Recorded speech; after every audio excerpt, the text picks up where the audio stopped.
Hello दोस्तों, नमस्कार। मैं हूं शुभम कुमार और आप लोग के सामने एक नई इन्फॉर्मेशन को लेकर यहाँ उपस्थित हुआ हूं, जो कि निकल के आ रही है रेलवे की तरफ से। जी हाँ, अगर आप 10th किए हैं या फिर 12th किए हैं, प्लस अगर आपके पास आईटीआई डिग्री है, तो आप यहाँ पे एलिजिबल हैं रेलवे के अप्रेंटिसशिप जॉब के लिए। तो आइए इसके बारे में डिस्कस करते हैं। इसके नंबर ऑफ वैकेंसीज के बारे में बात करेंगे, एलिजिबिलिटी के बारे में बात करेंगे। तो आइए एक एक करके देखते हैं। तो जैसा कि आप हमारी स्क्रीन पर देख सकते हैं, यह रेलवे की तरफ से आई अप्रेंटिसशिप जॉब है, के बारे में डिस्कस करते हैं। तो इसमें आपकी सबसे पहले बात किया जाए तो एज क्राइटेरिया की, आपके 15 से कम नहीं होने चाहिए, 15 कंप्लीट होने चाहिए और 24 से ज़्यादा नहीं होना चाहिए। इतना डेट तक 7/7/2026 से आपको एज कैलकुलेट की जाएगी। बात करें SC ST OBC, तो OBC को रिलैक्सेशन 3 साल का दिया जाएगा, SC ST का रिलैक्सेशन 5 साल दिया जाएगा। और PWD अगर है तो आप 10 साल के लिए ले सकते हैं एज रिलैक्सेशन। उसके बाद बात किया जाए तो ये आपका कैटेगरी वाइज है। आप UR के हैं तो 2002 से 2011 के बीच में आप बॉर्न होने चाहिए। SC के हैं तो लगभग इतने, और ST के हो तो 1997 से 2011। उसके बाद OBC के हैं तो 1999 से 2011 के बीच में होने चाहिए। अगर बात की जाए इसेंशियल क्वालिफिकेशन की, तो आपकी क्वालिफिकेशन आप 10th पास होने चाहिए या फिर 12th पास होने चाहिए विथ 50% मार्क्स आपके होने चाहिए, और ITI किसी ट्रेड से पास होने चाहिए, उसमें भी आपको 50% होने चाहिए। बात करें यहाँ पर वैकेंसी किस किस की है, तो यहाँ पे आप देख सकते हैं fitter, welder, armature winder, machinist, wireman, electrician, painter, ये सब आपके ट्रेड है। Plumber, health sanitary, multimedia, electrical, carpenter, draughtsman, stenographer. तो आप यहाँ पे देख सकते हैं और भी है, ये सब ट्रेड्स हैं। इस ट्रेड्स में अगर आप हैं तो यहाँ पे आप एलिजिबल हैं।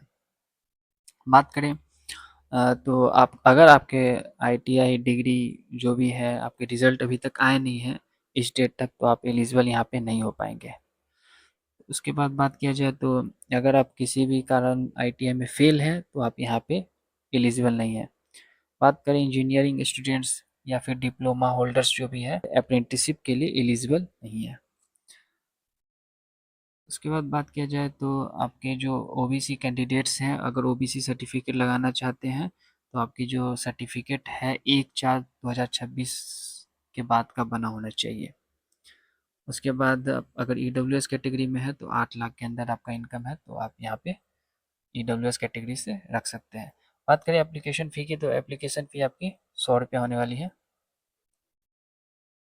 उसके बाद यहाँ कुछ मेडिकल स्टैंडर्ड है, तो आपको ये फुलफ़िल करना पड़ेगा। उसके बाद आपका सिलेक्शन कैसे होगा, तो 10th के मार्क्स पे और ITI के मार्क्स पे दोनों का एवरेज लिया जाएगा, और यहाँ पे आपका 1.5 टाइम्स यहाँ पे आपके बुलाए जाएंगे DV के लिए, डॉक्यूमेंट वेरिफिकेशन के लिए। उसके बाद आपका किसी तरह का कोई टेस्ट नहीं होने वाला, कोई वाइवा नहीं होने वाला। मेरिट आपका 10th के मार्क्स और ITI के मार्क्स का एवरेज लेकर के यहाँ पे निकाला जाएगा। तो आपके सारे सब्जेक्ट यहाँ पे बताया गया, आपके सारे सब्जेक्ट के मार्क्स जोड़े जाएंगे। किस तरह का कोई बेस्ट 5 नहीं लिया जाएगा, आपका टोटल सब्जेक्ट का और टोटल सेमेस्टर का मार्क्स वगैरह जोड़ के एवरेज निकाला जाएगा। तो यहाँ पे ये इम्पोर्टेंट है आपके लिए। उसके बाद बात करें ट्रेनिंग कब कितने साल की होने वाली है, तो ट्रेनिंग आपकी 1 साल की होने वाली है, जो कि स्टाइपेंड है आपके गवर्नमेंट के तरफ से जो रखा गया है वो आपको मिलेगा स्टाइपेंड। तो एप्लीकेशन आप इस वेबसाइट पर जाकर कर सकते हैं, जो कि रेलवे के प्रयागराज बोर्ड की तरफ से है। तो आपको डॉक्यूमेंट कैसे अपलोड करना है, तो आपको स्कैन कॉपी करके उसमें सेल्फ अटेस्टेड लिख करके साइन वगैरह करके यहाँ पे इन सारे डॉक्यूमेंट्स को अपलोड करना है। इन सारे डॉक्यूमेंट्स को अपलोड करना है जो भी आपका वैलिड है। तो ये टोटल नंबर ऑफ वैकेंसी यहाँ पे दी गई है डिटेल में। आप देख सकते हैं फिटर की 32 हैं, इलेक्ट्रीशियन के 46 है, वेल्डर के 7 हैं, मशीनिस्ट के 3 है, कारपेंटर के 2 है, पेंटर के 3 है, इंफॉर्मेशन एंड कम्युनिकेशन के 3 है, प्लम्बर के 2 हैं, ड्रॉटमैन के 2 हैं, स्टेनोग्राफर के 2 हैं, वायरमैन के 5 है, मैकेनिक के 7 हैं। ये यूआर कैटेगरी का है। बाकी आप देख सकते हैं ये सारे कैटेगरी को निकाल निकाल मिला करके यहाँ पे टोटल फीटर के 80 हैं, यहाँ पे टोटल 113। ये मैंने यूआर की बात की थी, यूआर की है। ये टोटल नंबर ऑफ वैकेंसीज यहाँ पे दी गए हैं, तो आप यहाँ पे देख सकते हैं। और इन सबको जोड़ के देखा जाए तो टोटल नंबर ऑफ वैकेंसी 296 है, जिसमें यूआर की 123 निकल के आ रही है। उसके बाद ये ओबीसी की 79 है। इस तरीके से एससी के 46 है, एसटी के 19 है और ईडब्ल्यूएस के 29 है। ये आपका डिवीज़न वाइज है। ये आगरा डिवीज़न है और ये आपका झांसी डिवीज़न है। झांसी डिवीज़न में भी कुछ बढ़िया है। तो यहाँ पे टोटल नंबर ऑफ वैकेंसी 208 है, जिसमें आपका fitter, electrician, mechanic, painter, carpenter, welder, turner, machinist, इन सभी की वैकेंसी है। तो यहाँ पे भी काफ़ी अच्छी डिवीज़न झांसी की वैकेंसी है। उसके बाद डिवीज़न प्रयागराज में भी अच्छी खासी वैकेंसी आप देख सकते हैं। टोटल आपको 703 दिया गया प्रयागराज वाले में, तो जिसमें यूआर की 288 है, ओबीसी की 198 है, 190 है, एससी की 104 है, एसटी की 52 है और ईडब्ल्यूएस की 69 है। काफ़ी अच्छी है।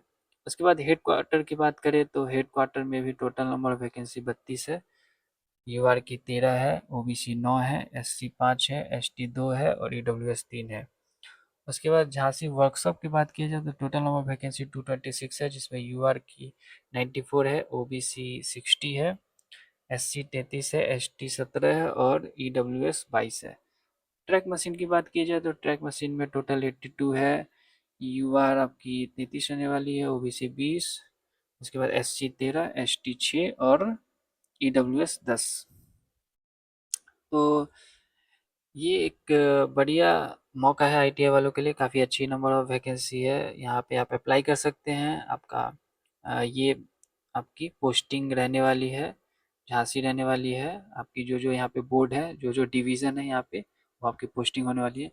तो इसी तरह का इन्फॉर्मेशन पाने के लिए हमारे चैनल को सब्सक्राइब करें और अपने दोस्तों तक शेयर करें। And have a nice day, good luck.